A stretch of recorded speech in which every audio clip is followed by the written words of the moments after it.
क्या आप सोच सकते हैं कि बस लेन का वो 35 पाउंड का फाइन 23,000 पाउंड में बदल सकता है?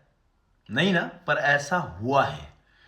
रवि आप्टे और अनु आप्टे चेम्सफोर्ड पे रहने वाले ये कपल, इंडिया इनको जाना पड़ता है क्योंकि फैमिली बेरीवमेंट की घटना हो जाती है, फैमिली की तरफ से कोई बुरी खबर आती है और इनको अर्जेंटली इंडिया फ्लाई करना पड़ता है। जब ये इंडिया चले जाते हैं तब इनके घर एक चिट्ठी आती है काउंसिल की तरफ से कि आप गलती से बस लेन पे चले गए थे और आपका फाइन है 35 पाउंड। लेकिन वो घर पे तो थे ही नहीं। हाँ, जैसे हम एनआरआईज अक्सर करते हैं कि जब हम अपनी होमलैंड की तरफ जाते हैं और छुट्टियों में जाते हैं तो अपने पड़ोसी को, अपने दोस्तों को जो भरोसेमंद होता है उसको कहते हैं कि भाई घर की देखभाल कर लेना, फूल में थोड़े देख लेना, पानी वानी डाल देना और अगर कोई चीज़ हो तो थोड़ी नज़र रख लेना, क्योंकि हम लंबे समय के लिए जा रहे हैं। तो वो लंबे समय के लिए एक्चुअली गए, 5 to 6 मंथ के लिए इंडिया गए। अब इस बीच क्या होता है, चिट्ठी आती है और चिट्ठी पे चिट्ठी आती रहती है। वो इंडिया में मशगूल हो जाते हैं। कुछ स्थितियां ऐसी होती हैं जब फैमिली में बहुत क्लोज का कोई मर जाए तो फिर बहुत सी चीज़ें संभालनी पड़ती है। अब यहाँ पे जो जिस दोस्त को बोल करके वो गए थे कि भाई मैं इंडिया जा रहा हूँ, तुम सारी चीज़ें देख लेना, उसने बाकी चीज़ें तो देखी लेकिन लेटर्स जो थे उनको उसने खोल कर नहीं पढ़ा, जो कि सही भी है क्योंकि कॉन्फिडेंशियलिटी चीज़ होती है, और उसने ये सोच करके वो लेटर्स छोड़ दिए। लेकिन लेटर्स बढ़ता गया और इस सिचुएशन पे आ गया कि एंड में काउंसिल ने जो है बेलिफ्स भेजे उसके घर पे और कहा कि देखो वो घर पे है या नहीं है, अगर नहीं है तो जो भी तुम्हें मिले घर के बाहर वो उठा करके ले आना। अक्सर गाड़ियां घर के बाहर ड्राइववे पे होती हैं। वो आते हैं, मर्सिडीज जो है 20,000 पाउंड की, 20 लाख रुपए की गाड़ी जो है वो उठाते हैं और अपने साथ लेकर के चले जाते हैं। अब होता यूं है कि जब ये कपल वापस आती है इंडिया से इंग्लैंड, तो देखती है कि गाड़ी ही नहीं है। फिर वो पड़ोसी से पूछते हैं, फिर वो पड़ोसी कहता है कि भाई वो तो काउंसिल उठा के ले गई। अब सरप्राइजिंग बात यह है कि पड़ोसी ने क्या उस समय बता दिया था कि गाड़ी उठा ली गई है? अगर पड़ोसी ने बता दिया होता, अब इस बारे में कुछ भी क्लियर नहीं है तो मैं आपको नहीं बता सकता कि आखिरकार पड़ोसी को मालूम था या फिर उसके दोस्त को मालूम था कि गाड़ी जो है उठाकर ले गई है बेलिफ या काउंसिल, या फिर वो वहां था ही नहीं। तो एक बहुत ही सरप्राइजिंग है क्योंकि गाड़ी उठने के भी तुरंत बाद ऑक्शन नहीं हो जाता, ऑक्शन के लिए भी कुछ टाइम होता है, तो कुछ टाइम उसके बीच में रहा होगा। लेकिन चलो, जब तक ये आते हैं तो फिर ये अपनी गाड़ी का रजिस्ट्रेशन नंबर डालते हैं तो इन्हें पता चलता है कि भाई वो गाड़ी तो किसी और ने ले ली है, वो गाड़ी का नाम, ऑनर सब बदल चुका है। जब ये इन्वेस्टिगेट करते हैं फर्दर तो पता चलता है कि काउंसिल ने उस गाड़ी को ऑक्शन में डाल दिया था और ऑक्शन में 10 लाख में किसी ने उस गाड़ी को खरीद लिया। वो सिर्फ अपना ठोकता रह जाता है कि 20 लाख की गाड़ी 10 लाख में किसी नसीब वाले को मिल गई। अब काउंसिल के पास ये वापस जाता है, अपनी बातें रखता है, कहता है कि भाई मैं तो 35 पाउंड एक झटके में पे कर देता, लेकिन अब ये 35 पाउंड 23,000 पे हो चुका है, आप लोग गलत हैं, आप ऐसा कैसे कर सकते हैं। और ये rare of the rarest case है, इस तरह का मैंने भी नहीं सुना। हालांकि काउंसिल को सारे अधिकार हैं कि अगर आप उनके फाइन नहीं भरते तो वो अपने तरीके से पैसे, और उन्होंने फिर ट्रेल ऑफ द ईमेल दिखाए, फिर पोस्ट दिखाए। अब समझने वाली बात यह है कि काउंसिल नॉर्मली तो पोस्ट करती है। अब यहाँ पे ईमेल है, ईमेल भेजा नहीं भेजा वो भी एक क्वेश्चन मार्क है। लेकिन अगर वो कह रहे हैं कि ईमेल भेजा है तो ईमेल देखना चाहिए था, तो उनकी तरफ से गलती है। लेकिन अगर सिर्फ पोस्ट की पोस्ट ही इन्होंने करी है तो इनके, मेरे ख्याल से इनका केस तगड़ा बनता है, इस कपल का, रवि एंड अनु का, क्योंकि पोस्ट वो नहीं देख पाए। लेकिन अगर उन्होंने ईमेल भी भेजा है या फिर मैसेजेस भेजे हैं, अगर इनके पास ईमेल रजिस्टर्ड था और उसको भी इन्होंने इग्नोर किया है, तब इनका केस कमजोर पड़ता है। क्योंकि अब ये लड़ाई पहुंच चुकी है कोर्ट तक, और यहां पे अनु आप्टे और रवि आप्टे दोनों कह रहे हैं कि मेंटल हरासमेंट है ये, क्योंकि एक तो बेरीवमेंट से आए हैं, फैमिली के बहुत ही क्लोज मेंबर को उन्होंने खो दिया है। उसके बाद जब से वो आए हैं तो लोग हंस रहे हैं उन पे कि 35 पाउंड पे करने की औकात नहीं, और 20,000 पाउंड की गाड़ी लेके घूम रही है, क्योंकि हर किसी को वो कहानी नहीं बता सकते। एक अच्छी खबर ये है कि ये अब न्यूज़ जो है वो वायरल हो गई है, और वायरल इसीलिए हुई है क्योंकि बहुत कुछ सीखने को भी है इससे, कि आप छोटी छोटी चीज़ों को जैसे इग्नोर कर देते हैं, आप कह देते हैं अरे कोई बात नहीं है, ठीक है हम आएंगे तब देख लेंगे, कोई बात नहीं है, काउंसिल जबरदस्ती की फाइन डालती है।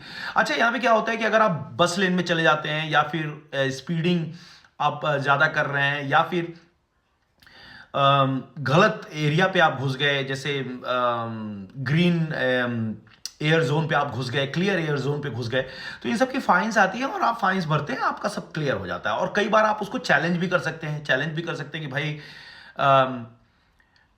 कोई भी नोटिस बोर्ड नहीं था, कुछ नहीं था, कुछ क्लियर नहीं था, तो हम गलती से चले गए, तो वो सारी चीजें भी सुनवाई होती है। लेकिन यहाँ पे ये हुआ कि इग्नोर पे इग्नोर ही होता गया, क्योंकि वो थे ही नहीं। तो वो चिट्ठियां भेजे जा रहे थे, ईमेल भेजे जा रहे थे, और उसका कोई रिस्पॉन्स नहीं है। अब यहाँ पे एक सबसे बड़ा सवाल ये होता है कि जब आप इंडिया या पाकिस्तान या आप जहाँ भी जाते हैं अपने घर की तरफ, अगर आप जा रहे हैं लंबे समय के लिए, तो आप किसी ऐसे व्यक्ति को रिस्पॉन्सिबिलिटी दीजिए जो आपके लिए खड़ा हो। और मैं तो कहता हूं कि उस बंदे को यह भी कह दीजिए कि भाई तू घर के अंदर जाएगा, कोई चिट्ठी उट्ठी पड़ी है खोल के पढ़ लियो, कोई कॉन्फिडेंशियलिटी वाली बात नहीं है, मैं तेरे पे इतना भरोसा तो करता हूं, और इतना भरोसा है तभी तो मैं तुम्हें घर की चाबी दे करके जा रहा हूं कि तू घर के अंदर अंदर भी देख लियो कुछ सब ठीक ठाक है या नहीं है। चलिए, अगर आपके पास कोई इतना भरोसेमंद बंदा नहीं है, तो एटलीस्ट जो बाहर बाहर ही देख रहा है उसको ये तो दिखेगा कि आपकी गाड़ी उठा करके कोई ले जा रहा है ना। और काउंसिल तो ऐसा ही नहीं कि आधी रात को आकर के गाड़ी उठा के ले गई होगी, ऐसा भी नहीं हो सकता। तो वो चीजें। और दूसरी चीज ये है कि क्या जब आप इतनी बड़ी भारी गाड़ी और इतना सब कुछ आप रखते हैं, तो क्या सीसीटीवी आपने नहीं लगा रखा था? सीसीटीवी का क्या रिमोट एक्सेस नहीं था? आप बीच बात में देखते होंगे, नहीं देखते होंगे, कोई इश्यू था तो उसको सॉर्ट आउट कराना था। तो ये सारी चीजें होती हैं जो आपको बहुत ही ध्यान से करना पड़ता है। और ये जो घटना निकल के आई है बहुत कुछ सिखाने के लिए है, हम सबों के लिए है, कि जब हम पराए मुल्क में आते हैं तो यहाँ के नियम कानून हमें फॉलो करने होते हैं, और अगर हम नियम कानून फॉलो नहीं करेंगे तो फिर हमें जो है भुगतान करना पड़ेगा। अब यहाँ पे काउंसिल जो है अपनी बात रख रही है, और काउंसिल यहाँ पे स्ट्रांग है। काउंसिल इसलिए स्ट्रांग है क्योंकि वो तो ट्रेल ऑफ ईमेल, चिट्ठियाँ, सारी चीज़ें दिखा रही हैं। इनफैक्ट वो ये भी कह रहे हैं कि जब पड़ोसी था, जो आपके दोस्त थे, उन्होंने भी कुछ नहीं बताया कि क्या हो रहा है नहीं हो रहा, आपने कभी रिप्लाई नहीं किया, और आपके घर के बाहर सीसीटीवी होगी, कुछ होगा। तो ये सारी चीजें जो हैं काउंसिल को स्ट्रांग बना रही हैं। हालांकि इस कपल के लिए भी स्ट्रांग पॉइंट ये है कि एक तो मेंटल हरासमेंट की बात है, दूसरा ये है कि इन्होंने अपने फैमिली मेंबर को खोया, तीसरी बात ये है कि जरूरी नहीं है कि उस मेंटल स्टेट पे कोई ईमेल चेक करेगा। अगर आपका परिवार का कोई सदस्य खो गया हो और बहुत सी चीज़ें आपको डील करनी हो एक साथ, तो ये सारी भी पॉजिटिव जो स्ट्रेंथ, अगर आप कह लीजिए, अगर अपना केस ये आगे रखते हैं तो ये है इनके पास। लेकिन काउंसिल फिर अपने भी मुद्दों को आगे रखेगी। और अब जब उन्होंने ऑक्शन कर दिया है 10,000 में, तो यहाँ पे 3 लोग अब लड़ेंगे, 3 लोगों की लड़ाई होगी अगर केस आगे बढ़ती है। पहला तो खुद ये कपल जिसने अपना गाड़ी खो दिया है, और उस पर से 23,000 पाउंड का फाइन भी बढ़ते बढ़ते वहां तक पहुंच गया है। दूसरा वो बंदा जिसने 10,000 में गाड़ी खरीदी है, क्योंकि अब उस पर भी आएगी, भाई आपने अब गाड़ी खरीदी है तो काउंसिल उससे मांग भी नहीं सकती कि वो तो नियम से उसने गाड़ी खरीदी है। तीसरा खुद काउंसिल जिसने चिट्ठी भेजी और इस केस को रेयर ऑफ द रेयरेस्ट बना दिया, गाड़ी उठाने के बाद में उसे ऑक्शन पे भी लगा दिया, बेच भी दिया। तो अब सवाल ये होता है कि क्या काउंसिल ऐसा कर सकती है? तो जी हाँ, काउंसिल बिल्कुल ऐसा कर सकती है, आपको एनफ मौके दे रही है।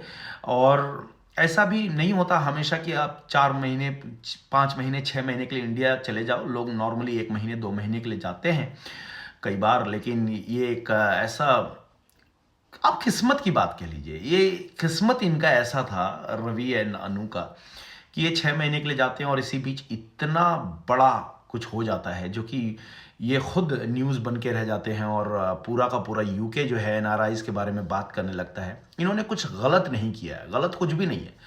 हाँ, लेकिन गलती यहाँ पे ये हुई है कि जब गाड़ी उठाकर काउंसिल ले गई, तो क्या इनके दोस्तों ने, इनके पड़ोसियों ने वो बिल्कुल भी नहीं देखा कि गाड़ी कोई उठाकर ले जा रहा है? और गाड़ी उठाकर ले जा रहा है तो क्या इनके पड़ोसियों ने या फिर इनके बाकी लोगों ने इनको कुछ नहीं बताया? तो ये एक तो गलती है और बहुत बड़ा मिसहैप है वहाँ पे, कि आखिरकार हुआ क्या ऐसा कि इनको किसी ने कुछ बताया ही नहीं।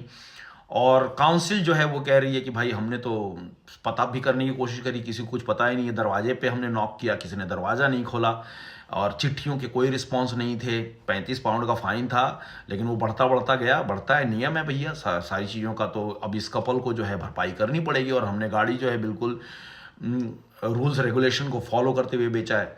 अब देखिए इस मामले में आगे निकल के क्या आता है। फिलहाल मैं तो यही कहूँगा कि भाइयों, अपना ख्याल रखिए और जो नियम है उनको फॉलो कीजिए, और छोटे छोटे फाइन्स और इन चीज़ों को आप इग्नोर ना करें। और अच्छा है जितना जल्दी उन सबको निपटा के आगे बढ़िए। धन्यवाद।